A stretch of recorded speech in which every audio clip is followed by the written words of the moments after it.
नमस्कार, मैं हूं मिलिंद खांडेकर और आप देख रहे हैं साप्ताहिक सभा का विशेषांक। इस विशेषांक में हम बात करेंगे बिहार की राजनीति को लेकर। आपको पता ही है कि दिल्ली विधानसभा चुनाव के बाद में अब इस साल जो एकमात्र बड़ा चुनाव होना है, वो है बिहार में विधानसभा का चुनाव। और इस चुनाव को लेकर अभी से बिहार में, देश में राजनीति तेज हो गई है। प्रधानमंत्री नरेंद्र मोदी इस सप्ताह बिहार के दौरे पर भी थे। बिहार में मुख्यमंत्री का चेहरा कौन होगा, इस पर भी बातचीत शुरू हो गई है। और इसी सारे मुद्दे पर बातचीत करने के लिए मेरे साथ जुड़ रहे हैं वरिष्ठ पत्रकार सतीश सिंह जी। सतीश सिंह जी जी न्यूज़ के संपादक रह चुके हैं। टेलीविज़न में लंबा अनुभव रहा है, रिपोर्टिंग से लेके संपादन तक का। सतीश जी, बहुत-बहुत स्वागत है आपका। बहुत बहुत धन्यवाद मिलिंद जी। तो सतीश जी, ये जो बिहार का चुनाव लगता है कि समय से पहले ही गर्म हो गया है, ऐसा लग रहा है। मुझे तो लगा था कि अभी तो अक्टूबर-नवंबर में चुनाव होना है, तो धीरे-धीरे होगा, गर्मी के बाद होगा, लेकिन ये तो गर्मी से पहले ही बिहार की राजनीति गर्म हो गई है। तो अभी तो चुनाव में 6 महीना है, लेकिन अभी किस तरह से समझे कि क्या इस बार भी बीजेपी और जेडीयू की वापसी हो जाएगी, चुनाव जीत जाएँगी, या आरजेडी इसको पलट सकती है इस बार चुनाव में? मिलिंद जी, देखिए, आपने जो पहला सवाल कहा कि समय का बात, हमें लगता है कि चुनाव थोड़ा पहले होगा। अच्छा। और चुनाव से पहले कुछ नाटकीय मोड़ आए तो इससे भी इनकार नहीं किया जा सकता। दरअसल बिहार के बारे में जिस तरह से दिल्ली के तुरंत बाद बिहार में सब लोग कूच कर गए हैं, उससे ये प्रतीत हो रहा। चार पांच सत्य हैं जो अब तात्कालिक सच्चाई है, उसको हम समझ लें। बीजेपी आक्रामक है, उसको लगता है कि बिहार में गोल्डन चांस है इस बार कब्जे का। जी। दूसरा, नीतीश जी अस्वस्थ हैं। इतना भी अस्वस्थ नहीं है कि सिर्फ टीपी से पढ़ना पड़े, लेकिन अस्वस्थ हैं। और तीसरी बात कि उनके पुत्र का मुझे लगता है कि लगभग लगभग राजनीति में प्रवेश हो गया है। चौथी बात यह है कि बिहार में ये भी इतना ही सच है कि बिहार कराह है। चाहे पलायन का मुद्दा हो, चाहे बेरोजगारी का मुद्दा हो, वो कराह रहा, इसमें कहीं दो राय नहीं है। और हम लोग तो जानते हैं, देख ही रहे हैं बिहार में कि बिहार में जो राजनीति या सरकारें जो बदलती, मुख्यमंत्री नहीं खाली बदलता, गठबंधन सरकार वाली बदल जाती है। विपक्ष पक्ष में चला जाता है और पक्ष जो है विपक्ष हो जाता है। ये कुछ सच्चाइयां हैं, उसको हमें देखना पड़ेगा। और एक और चीज इसमें कि जनता दल यू जितना मजबूत थी या नीतीश थे, वो नहीं है। और नीतीश जी के लिए दिक्कत हमको लगता है कहने का है कि पार्टी के भीतर भी है, इसलिए हम समझ रहे हैं कि निशांत का नाम ज्यादा चल रहा है। तो सतीश जी, जैसे आपने कहा कि बिहार में सरकारें बदलती रही, लेकिन नीतीश कुमार मुख्यमंत्री बने रहे कमोबेश पिछले 20 सालों में, अगर आप देखेंगे 2005 से लेकर।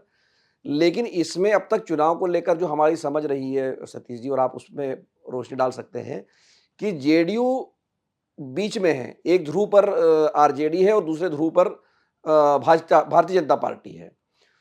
तो जिस तरफ भी जेडीयू चला जाता है, वो चुनाव जीत जाता है। मोटे तौर पे हमने पिछले 4-5 चुनावों में हमने यही देखा है।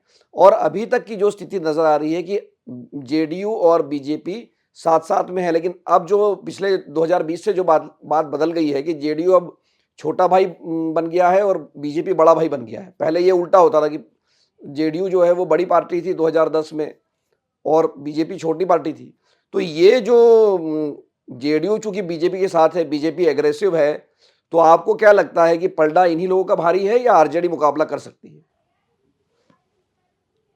देखिए, अभी तात्कालिक रूप से हम कह सकते हैं कि ये गठबंधन इसी स्वरूप में रहा, यही नेतागण रहे, तो इनका थोड़ा सा पलड़ा भारी हो सकता है। कारण कारण ये है कि नीतीश की जो विश्वसनीयता है, तमाम एंटी इनकम्बेंसी और आदि आदि होने के बावजूद नीतीश की जो छवि है, अभी भी वो खत्म नहीं हुई। नंबर एक। नंबर दो, भारतीय जनता पार्टी के पास नेताओं की फौज है।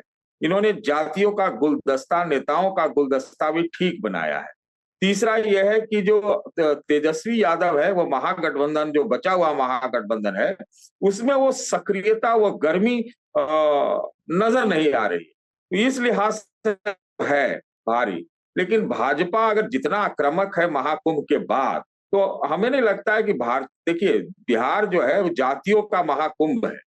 वो कुंभ नहा के सब आएंगे और सब अपने अपनी जाति में चले जाएंगे और चुनाव के वक्त तो सिर्फ जाति में ही रहते हैं। तो जो जितना जाति जोड़ेगा और थोड़ा वो धर्म का तड़का लगा रहेगा, तो इस आधार पर कहा जा सकता है कि मौजूदा जो एनडीए का गठबंधन है वो थोड़ा प्लस है। लेकिन अगर भाजपा ये समझती है कि वो अपने बलबूते बिहार को कब्जा कर लेगी, तो ये शायद संभव नहीं है, क्योंकि अब नीतीश को, मान लीजिए कि नीतीश को दुल्हा से उतार दिया जाता, सीएम उनको करार नहीं दिया जाता फेस, या कुछ इस तरह के प्रयास किए जाते हैं, तब किसी भी सूरत में और जिस जगहों की जैसा और प्रदेशों के जैसा बिहार में स्थिति नहीं है। अगर सामाजिक न्याय या फिर कहें कि जातियों की गोलबंदी वाली राजनीति अगर कहीं देश में बची है तो वो बिहार है। कुछ भी आप कर लीजिए वह प्रभावी हो ही जाता है, तो वहां पर गठबंधन का ही बोलबाला रहेगा। ठीक बात है कि अभी गठबंधन में लगता यही है कि बीजेपी जेडीयू वाला गठबंधन जो है एनडीए का, उसका उसका वो प्लस है, क्योंकि ऐसा लगता है तेजस्वी जो आक्रामक थे पहले, जो तेवर थे उनके, उसमें कुछ कमी सी हमें दिखाई पड़ती है। लेकिन ये हम कह दें कि कोई एक पार्टी कुछ कर लेगा बिहार में, कुछ नहीं करेगा। महाराष्ट्र से थोड़ा अलग है, महाराष्ट्र जैसी स्थिति आप यहाँ पर उम्मीद नहीं कर सकते, यहाँ थोड़ा अलग है, ये हम समझते हैं। तो प्लस देते हुए एनडीए को, लेकिन क्या है ना कि यहाँ तो हम लोग पहले मिड टर्म चुनाव सुनते थे, वहां तो मिड टर्म गवर्नमेंट बदलती है और एक ही टर्म में हो सकता है 2 बार बदल जाए। तो सिर्फ ये चुनाव पूर्व गठबंधन की स्थिति नहीं है, चुनाव में कौन गठबंधन जीतता है उसकी भी स्थिति है, और चुनाव के बाद कौन गठबंधन कहां कैसे बदल जाएगा इस पर भी सवालिया निशान रहते हैं।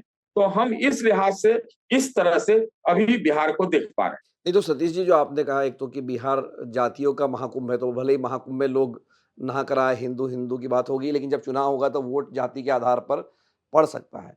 लेकिन जो आपने नीतीश कुमार के बारे में बात कही या नीतीश कुमार के बेटे निशांत कुमार के बारे में बात कही, तो कहीं न कहीं उन्होंने दबाव बनाना भारतीय जनता पार्टी पर शुरू कर दिया है। जैसा मैंने कहा कि ये उम्मीद थी कि इस बार जब प्रधानमंत्री भाषण देंगे तो वो घोषणा कर देंगे कि नीतीश कुमार के नेतृत्व में या वही हमारे मुख्यमंत्री का चेहरा होंगे। प्रधानमंत्री उनको सिर्फ लाडले मुख्यमंत्री कहकर रुक गए। तो इसके बाद में निशांत कुमार का बयान आया, जिसको नीतीश कुमार का ही बयान माना जाता है कि भाई उनको घोषणा कर देनी चाहिए कि एनडीए के नेता जो है वो नीतीश कुमार होंगे। ये बात आपको भी याद है कि पहले बीजेपी बड़ा साफ-साफ ये घोषणा करती रही कि भाई लोकसभा चुनाव से पहले भी कि नीतीश कुमार ही एनडीए के नेता हैं। लेकिन अब जो है बीजेपी कहीं न कहीं इससे पीछे हट रही है।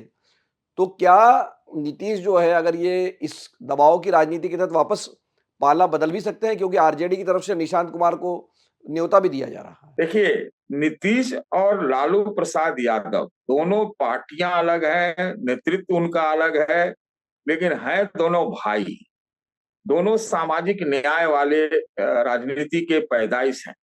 तो ये कहना कि कब दरवाजा खुल जाए, कब बंद हो जाए, सहमति से हो, असहमति से हो, लेकिन वो कभी भी हो सकता है। तो ये भारतीय जनता पार्टी के समझ में होगी बात। और आज ही मैं आपसे बात करने से पहले एक बड़े नेता से बात कर रहा था बिहार में, तो उनका तो यही कहना था, वो ज्यादा राजनीतिक समीक्षक हैं, तो उन्होंने कहा कि बीजेपी नीतीश के बगैर अगर सोचती है बिहार में, तो अभी भी जो खास तौर से जो बैकवर्ड ईबीसी और एमबीसी हैं, वो बीजेपी के साथ उतने नहीं हैं। तो कहने का मतलब ये है कि अगर ये कॉम्बिनेशन हो जाए, अभी हो चुनाव के बाद हो तो सकता है कभी भी, और पहले हो जाए तो कोई आश्चर्य की बात नहीं होगी। लेकिन इसी में तो शर्त है ना, इसी में तो दबाव बनाने की बात है कि बेटे को आगे करने की बात हो। दूसरी बात कि भाई सीएम फेस पर कोई समझौता नहीं होगा, अगर होगा भी तो कोई एक अजब सा समझौता होगा। हो सकता है वो लोग कहें कि भाई निशांत को डिप्टी सीएम मान लो, कुछ भी मान लो। तीसरा ये कि जो जेडीयू, मैं इतना जानता हूं, नीतीश जी का घर मेरे घर से, मेरे गांव से 40 किलोमीटर से ज्यादा है नहीं, हमारी ही भाषा बोलते हैं वो। तो वो क्या है कि वो इतना इगोइस्ट आदमी और इतना शार्प माइंड के आदमी, अगर उनका माइंड अभी ठीक से चल रहा हो तो वो किसी भी सूरत में बराबरी से नीचे का समझौता नहीं करेंगे। और नहीं करेंगे क्योंकि फिर ये भाजपा के ऊपर दबाव पड़ेगा कि अगर नीतीश की बात नहीं मानते हैं तब तो फिर एलबीडब्ल्यू होने का चांस रहेगा 2015 जैसा। तो हमको नहीं लगता है कि भाजपा कोई रिस्क उठाएगी, बाद में कोई खेल करे तो इसे इनकार नहीं किया जा सकता, लेकिन आप अगर खेल कर सकते हैं तो दूसरा भी खेल कर सकता है, ये भाजपा को समझना पड़ेगा, चाहे वो समझ भी रही हो। नहीं, तो जो सतीश जी बात कह रहे हैं कि नीतीश कुमार ने दबाव की राजनीति बनाना शुरू कर दी है और नीतीश कुमार जो है, वो बराबरी का समझौता चाहेंगे, वो कभी नहीं चाहेंगे कि नीचे आएँ और इसलिए अभी भी ये कहना बहुत मुश्किल है कि चुनाव में 6 महीने बाकी है कि नीतीश कुमार किस तरफ होंगे। लेकिन एक और नया प्लेयर सतीश जी इस बार मैदान में है, वो है प्रशांत किशोर। तो लोग उनको हल्के में ले रहे हैं कि भाई वो तो मतलब उपचुनाव वगैरह में भी उनकी ज़मानत ज़ब्त हो गई या ठीक नहीं परफ़ॉर्म कर पाएँगे, कि बिना जाति के बिहार में राजनीति नहीं हो सकती। लेकिन अभी एक सी वोटर का जो सर्वेक्षण आया है, उसमें ये कहा गया कि 14% लोग उनको सीएम के तौर पे पसंद करते हैं। तो आपको लगता है कि जैसे आपने कहा कि जातियों का महाकुंभ है, कि प्रशांत किशोर टाइप के जो नेता है वो कोई प्रभाव डाल पाएँगे बिहार के चुनाव में? देखिए, अभी क्या है ना, प्रशांत किशोर दिल्ली जैसे जगह में राजनीति नहीं कर रहे हैं कि एक समय यहाँ आया और अंधड़ की तरह केजरीवाल छा गए। वो एक वक्त था, एक दौर था, एक माहौल था। वो जातिग्रस्त समाज में है। हाँ, व्यग्रता वहाँ विकास की है कि सब लोग चाहता है कि उन सबका हालत सुधरे। लेकिन उसमें क्या है कि प्रशांत जी आते हैं अगड़े जाति से। और ऐसा कहे कि किसी की पार्टी की राजनीति नेता का राजनीति करना और अपने खुद की राजनीति करने में बड़ा अंतर है। वो ज्यादा से ज्यादा इनके लिए ये चुनाव जो है क्वार्टर फाइनल, ज्यादा से ज्यादा।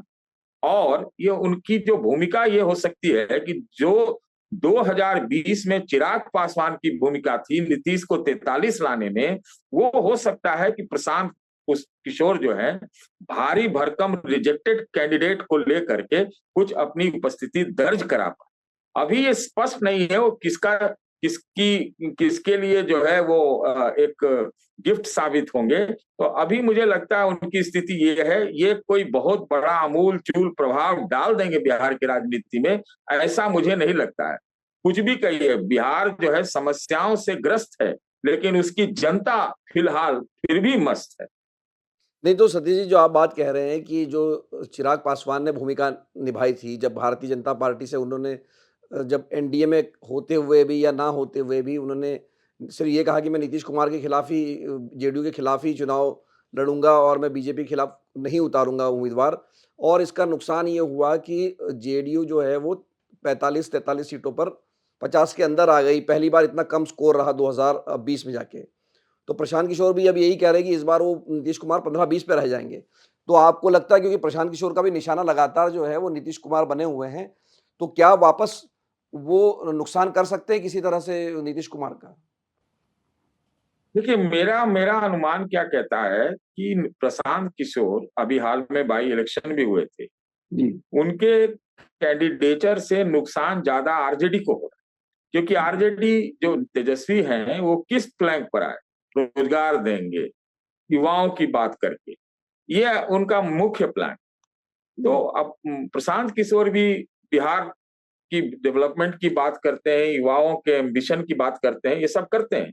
लेकिन वो नीतीश के वोट पर असर डाल देंगे ऐसा मुझे नहीं लगता। नीतीश को नुकसान भाजपा माने एनडीए खेमे की ओर तो पहुंचा सकते हैं कि जिसमें नीतीश जी कमजोर हो।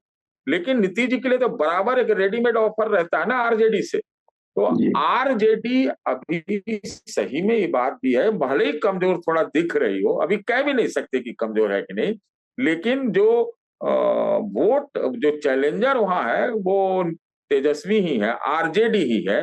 प्रशांत किशोर जी हो सकता है वोट तो थोड़ा बहुत काटेंगे ही निश्चित रूप से। नुकसान जो है नीतीश की का हम मतलब हमको लगता है कि वो आरजेडी को नुकसान पहुंचाएंगे, एनडीए को फायदा पहुंचा सकते हैं, लेकिन वो फायदा नीतीश को होगा या नहीं होगा यह भी कहना मुश्किल है। बहुत-बहुत धन्यवाद सतीश जी इस बातचीत के लिए। तो हमारे साथ जुड़े थे साप्ताहिक सभा के विशेषांक में सतीश कुमार सिंह। सतीश जी का आकलन ये है कि बिहार का चुनाव अभी दूर है। ये बात सही है कि चुनाव दिल्ली चुनाव के बाद में बिहार में गर्म हो गया है, लेकिन जो उनकी बातचीत का सार ये है कि महाकुंभ से ज़रूर लग रहा होगा कि सब लोग नहा के आ गए और हिंदू-हिंदू कर रहे हैं, लेकिन जब चुनाव आएगा, तो ये जातियों का महाकुंभ हो जाएगा। और दूसरी बात ये है कि अभी भी गठबंधन की शक्ल जो है, क्या 6 महीने बाद भी वैसी ही रहेगी? मतलब आरजेडी और बीजेपी तो 2 ध्रुव बने हुए हैं, लेकिन क्या नीतीश कुमार वापस जा सकते हैं क्या आरजेडी के पास? तो जैसे सतीश जी का कहना है कि ये एक दोनों भाई है और दरवाज़ा कब खुल जाए पता नहीं। तो इसलिए बीजेपी भी नीतीश कुमार का नाम की घोषणा नहीं कर रही है, लेकिन उनको हल्के में नहीं ले सकती।